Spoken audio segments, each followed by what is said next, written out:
Medicare for All would add somewhere between $32.6 trillion and $38.8 trillion in new federal budget costs over the first 10 years. The $32.6 trillion estimate is a lower bound estimate.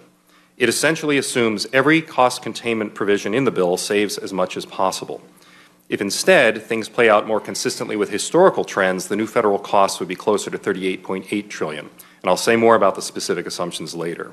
Now, obviously, such enormous numbers are very difficult to grasp. We're talking about 11 to 13% of our GDP in 2022, rising to 13 to 15% of GDP in 2031, being added to the federal ledger. And we simply do not have historical experience with permanent government expansions of this size. So to provide a sense of the magnitude, the study notes that doubling all currently projected federal individual and corporate income taxes would be insufficient to finance even the lower bound estimate of $32.6 trillion. Now, to be clear, these would not be the total costs of Medicare for All. These would be the federal government's net new costs above and beyond currently projected federal health obligations. Total federal spending on Medicare for All over the first 10 years would be somewhere between $54.6 trillion and $60.7